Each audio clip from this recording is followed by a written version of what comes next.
Hello friends, welcome to our YouTube channel teaching exam overload. दोस्तों, आज के session के अंतर्गत हम सीटेट पेपर फर्स्ट के अंतर्गत मैथ की बहुत ही इंपॉर्टेंट सेशन करेंगे, जिसके अंतर्गत हम मैथ से संबंधित जो महत्वपूर्ण सिद्धांत हैं उसके 3 सिद्धांत करेंगे। जिसमें पहला महत्वपूर्ण सिद्धांत जो है वह वैन हीले थ्योरी है, जिसको मैं लास्ट में कराऊंगा बहुत अच्छे से।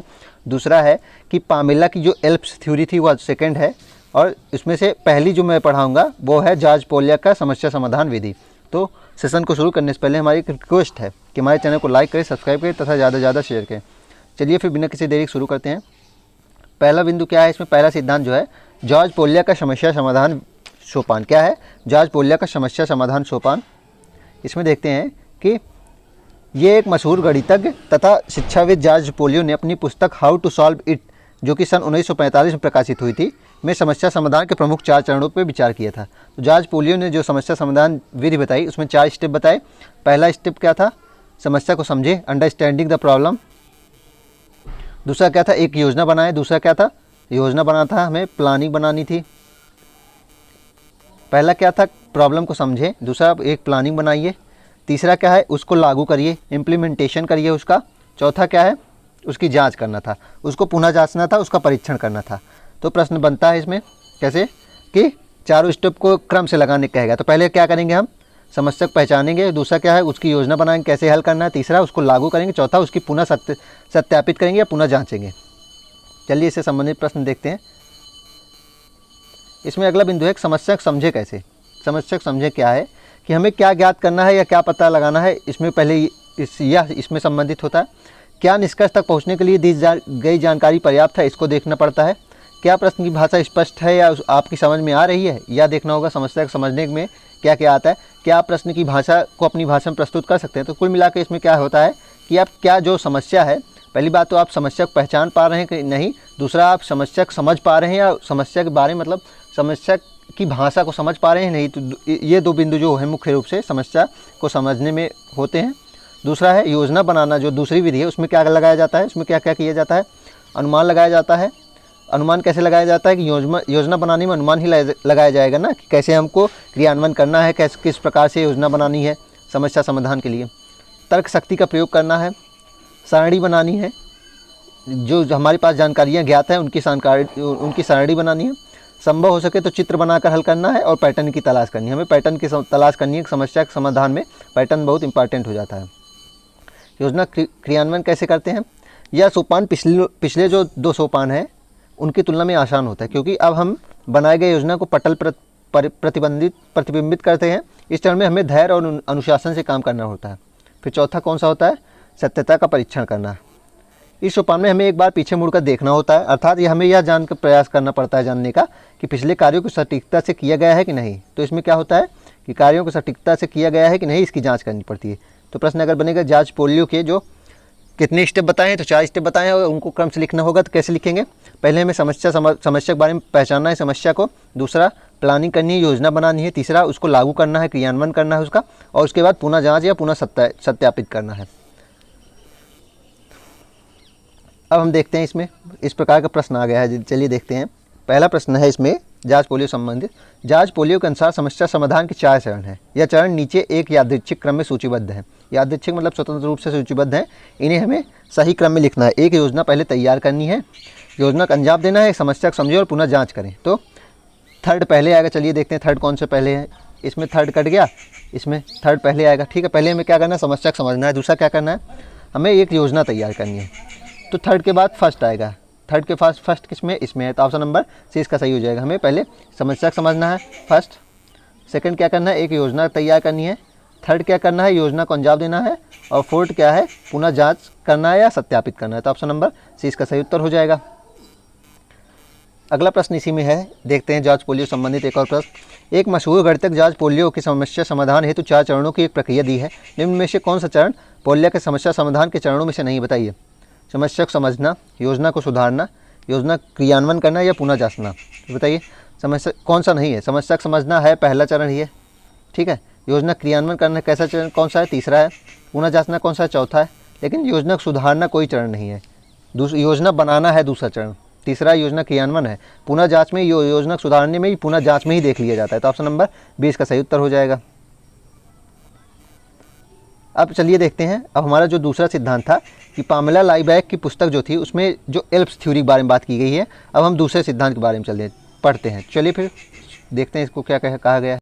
तो पामेला जो लाइबैक थ्योरी थी, इसमें इन्होंने अपनी पुस्तक हाउ चिल्ड्रन लर्न्स मैथमेटिक्स में गणित पढ़ाने के लिए एल्प्स थ्योरी दिया था, जिसका आशय क्या था, ई से क्या था, ई से था एक्सपीरियंस विथ फिजिकल ऑब्जेक्ट, दूसरा क्या था spoken language that describes that experience, और तीसरा पी से क्या मतलब था, पिक्चर से संबंधित था जो रिप्रेजेंट द एक्सपीरियंस, और चौथा यस जो था वह सिंबल दर्शाने था। तो इसको साधारण भाषा में बताऊँ तो पामेला जो लाइबैक थ्योरी थी वह लैंग्वेज और मैथ को प्रभावशाली बनाने के लिए बनाई गई थी, इसे एल्प्स थ्योरी भी कहते हैं। इसमें ई का मतलब क्या था, एक्सपीरियंस, मूर्त चीज़ों को दिखाकर एक्सपीरियंस पहले हमें बच्चों को कराना है, उसके बाद उससे संबंधित चित्र आदि को दिखाना है, चलचित्र, उसके बाद क्या था, उसके बारे में हमें उसके बाद समझाना है, उसके बाद पिक्चर दिखाना है, उसके बाद उससे संबंधित जो चिन्ह आदि बताने होते हैं वह लास्ट में बताना होता है। चलिए इसको मैं एक बार फिर से आपको बता देता हूँ। इन्होंने पहले क्या कहा था, इन्होंने कहा था पहले मूर्त चीज़ें जो देखी जा सके उसे समझाइए। क्या है कि पहले मूर्त चीज़ें जो देखी जा सके उसे सिखाइए, फिर उस चीज़ के बारे में हमें लैंग्वेज के आधार पे बताना था, उस चीज़ों को बताना था, फिर उसको हमें बोर्ड आदि पर डेमोन्स्ट्रेट करना था, उसको पिक्चर आदि के माध्यम से बोर्ड पे या किसी भी दृश्य सामग्री या चलचित्र या किसी भी श्रव्य दृश्य सामग्री से उसे हमें रिप्रेजेंट करना था। तो पहले हमें क्या करना था, उसे मूर्त चीज़ों में दर्शाना था, दूसरा उसे के बारे में हमें बताना था, तीसरा उसे डिमॉन्स्ट्रेट करना था, उसको दिखाना था, और लास्ट में क्या आता है, चौथा स्टेप जो था उसमें हमें सिंबल बताना था। जैसे कि एक उदाहरण दे दूं कि प्रश्न अगर है कि कक्षा 3 का विद्यार्थी को हमें 1/2 की संकल्पना बतानी है, कक्षा 3 का विद्यार्थी है, हमें 1/2 की संकल्पना बतानी है, तो इसका स्टेप कैसे होगा, तो इसका स्टेप कैसे होगा, पहले हम क्या करेंगे, मूर्त चीज़ों में 1/2 को विभाजित करेंगे, मूर्त चीज़ों मतलब सेब ले लेंगे, सेब को आधा बांट देंगे तो वह 1/2 हो जाएगा, ठीक है। उसके बाद क्या करेंगे, उसके बाद हम कहानी का यूज करके 1/2 के बारे में बताएंगे, कुछ भी बता देंगे अपने हिसाब से, कहानी से, कविता से 1/2 बताएंगे अच्छी तरीके से ताकि समझ में आए। दूसरा स्टेप हो जाएगा, तीसरा स्टेप क्या हो जाएगा, तीसरा स्टेप हो जाएगा चित्र में हमें आधा का जो चित्र होता है उसमें हमें आधा चित्र बताना है, 2 लिख के उसके बाद आधा चित्र कैसे बनता है, उसके बाद हमें क्या करना है बताइए, लास्ट ऑप्शन फिर बन जाएगा कि आधे चिन्ह कैसे लिखना है, आधे चिन्ह ऐसे लिखा जाता है, फिर हमें ये बताना है लास्ट में आधे का चिन्ह बताना है। तो इस प्रकार लाइबैक की ये एल्प्स थ्योरी थी। जैसे कि प्रश्न देख लीजिए, एक और प्रश्न देखते हैं कि निम्न में से कौन सा क्रम प्राकृतिक संख्याओं का हमें योग बताना है, तो किस प्रकार एल्प्स थ्योरी के अनुसार या किसी भी प्रकार से हमें बता सकते हैं। ऑप्शन ए एक प्रासंगिक स्थिति के द्वारा एक अनुभव प्रदान करना, ऑप्शन बी है स्थिति को चिन्हों से प्रदर्शित करना, ऑप्शन सी है स्थिति को मौखिक रूप से समझाना, और ऑप्शन डी है कि चित्रों के माध्यम से स्थिति को निरूपित करना। बताइए, तो हमें पहले मैंने क्या बताया था, पहले क्या था, ई था, मूर्त चीज़ों से एक्सपीरियंस कराना था, तो इसमें क्या हो जाएगा, अनुभव एक्सपीरियंस होता है, तो ऑप्शन नंबर ए क्या हो जाएगा, पहला हो जाएगा।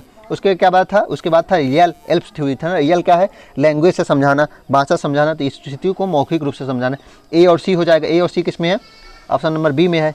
तो उसके बाद कौन सा आ जाएगा, डी आ जाएगा। उसके बाद पिक्चर था ना, चित्र था, पी आ गया, थर्ड स्टेज ये आ गई, और फोर्थ लास्ट में चिन्ह हमें बताना था, सिंबल चौथा हो गया, तो ऑप्शन नंबर बी इसका सही उत्तर हो जाएगा। अगला बिंदु देखते हैं, कक्षा 3 के चतुर्थांश 1/4 की संकल्पना समझाने के लिए अध्यापक को कौन सा उचित अनुक्रम का अनुसरण करने की आवश्यकता है। जो मैंने अभी मौखिक रूप से बताया था उदाहरण वही आ गया है, बस वहाँ 1/2 मैंने बताया था, आधा बताया था, यहाँ चतुर्थांश की बात हो रही है। तो इसमें बताइए क्या करेंगे आप पहले चतुर्थांश को प्रतीक को सैमपट पर लिखेंगे, ये तो लास्ट में आएगा, ये थर्ड आएगा, इसको आप पहले ही मान लीजिए कि थर्ड आएगा, ठीक है। ठोस पदार्थ लेकर उसे चतुर्थांश में बांटेंगे, मूर्त रूप से दिखाएंगे, ये पहला आ जाएगा। उसके बाद चतुर्थांश को प्रदर्शित करने के लिए चित्र बनाएंगे, ठीक है, ये कौन सा आ जाएगा, दूसरा आ जाएगा। इसमें क्या है, लैंग्वेज जो ऑप्शन है वो नहीं दिया गया है, मतलब 3 ही स्टेज ही दिए गए हैं, तो हमें लेकिन पहले क्या करना है, हमें एक्सपीरियंस वाला करना है पहले। तो इसमें पहले कौन सा आ जाएगा, ठोस पदार्थ लेंगे, उसको चतुर्थांश में बांटेंगे, किसी मतलब कॉपी ले लेंगे, किसी भी चीज़ को ले लेंगे, कॉपी को सॉरी नहीं बांट सकते हैं, किसी भी फल को ले लेंगे, किसी भी फोम आदि को ले लेंगे, तो उसको हम बांटेंगे। तो इसमें क्या हो जाएगा, कौन सा हो जाएगा, पहले बी आएगा, उसके बाद सी आएगा, उसके बाद ए, हाँ पहले बी आएगा, फिर सी, फिर ए आएगा, तो ऑप्शन नंबर ए इसका, ऑप्शन नंबर बी इसका सही उत्तर हो जाएगा। चलिए अब आगे देखते हैं क्या है वैन हीले का ज्यामिति विचार या वैन हीले की थ्योरी। तो इन्होंने क्या बताया था, इन्होंने बताया था कि बच्चे ज्योमेट्री को किस प्रकार सीखते हैं। तो इन्होंने ज्योमेट्री के बारे में दिया था कि बच्चे ज्योमेट्री को किस प्रकार सीखते हैं, और इन्होंने स्टेज 5 दिए थे, क्या था, स्टेज 5 दिए थे, और लेवल कितने दिए थे, 0 दिए थे, क्योंकि सॉरी लेवल जो था वह 4 दिए थे, क्योंकि लेवल 0 से शुरू हुआ था। तो लेवल 0 शुरू होगा तो लेवल 0 से 4 तक कितने स्टेज हो जाएंगे, 5 हो जाएंगे, लेकिन लेवल 0 शुरू हुआ है तो लेवल 4 ही होगा ना, 0 1 2 3 4 होगा। तो लेवल कितने थे, 4 थे और स्टेज कितने थे, 5 थे। तो इसमें पहला लेवल जो था वो क्या था, विजुअलाइजेशन जिसे चाक्षुषीकरण कहते हैं। इसमें क्या था, इसमें बच्चे जो हैं सिर्फ चीज़ें जानते हैं या उन्हें देखकर उनकी इमेज बना लेते थे। तो इस तरह लिखा क्या है इसमें देखते चलिए। इस स्तर पर बालक ज्यामितीय आकृतियों को उनके दिखावट या भुजाओं के आधार पर वर्णित या वर्गीकृत कर लेते हैं। तो इसमें क्या होता है, बच्चे सिर्फ चीज़ों को जानते हैं, मतलब उनके चित्र को देखकर, उनकी भुजाओं को देखकर, उनकी दिखावट को देखकर पहचान लेते हैं। जैसे कि समोसा देखेंगे बोलेंगे त्रिकोण, एक रोटी देखेंगे तो बोलेंगे गोल है, ठीक है। लेवल 1 क्या था, चलिए देखते हैं। लेवल 1 स्टेज 2 जो था वह क्या था, उसमें विश्लेषण आता है। लेवल 1 क्या आता है, विश्लेषण आता है। इसमें क्या होता है, इसमें बच्चा शेप को उनके गुणों के आधार पर वर्गीकरण कर पाता है। इसमें क्या होता है, बच्चा जो है वह उनके गुणों के आधार पर वर्गीकरण कर पाता है। जैसे वर्ग और आयत में फ़र्क जानने लगता है। अगर प्रश्न बनेगा तो किस स्तर पर बच्चा वर्ग और आयत के बीच में फ़र्क जानने लगता है, तो वह लेवल 1 होगा। उसके बाद चलिए आगे देखते हैं। आगे क्या है, लेवल 2 है अनौपचारिक निगमन या इनफॉर्मल डिडक्शन। क्या है, अनौपचारिक निगमन या इनफॉर्मल डिडक्शन। इसमें देखते चलिए क्या होता है। इसमें लिखा है भाषाई आधार पर विभिन्न आकृतियों को परिभाषित कर लेना, समानता या असमानता बता लेना, सूत्र याद कर लेना, परंतु सिद्ध नहीं कर पाना। लेकिन इसमें इसको क्या कहते हैं, इसको रिलेशनशिप भी कहते हैं। ध्यान रखिएगा, इस स्टेप को रिलेशनशिप भी कहते हैं। क्या कहते हैं, रिलेशनशिप में क्या कहते हैं। इसमें क्या होता है, चलिए देखते हैं। इसमें बच्चा इमेज के बीच में रिलेशन बता सकता है। समानता असमानता जैसे कि लिखा है, इसमें इमेज के बीच में रिलेशन बनाना स्टार्ट कर लेता है उनकी सिमिलरिटी के आधार पर, उनकी समानता या उनकी असमानता के आधार पर रिलेशन बताना शुरू कर लेता है। जैसे कि रेक्टेंगल और स्क्वायर जो है, वर्ग और आयत के बीच के कोण के आधार पर उनके अंतर बता देगा कि जो जिसके चारों कोण बराबर होते हैं, तो रेक्टेंगल और स्क्वायर के दोनों कोण बराबर होते हैं, लेकिन भुजाएं स्क्वायर की चारों समान होती हैं और रेक्टेंगल की जो है आमने सामने की समान होती हैं। तो इस प्रकार उनकी समानता के आधार पर इमेज के बीच में उनकी सिमिलरिटी के आधार पर रिलेशनशिप या अंतर बताने लगता है।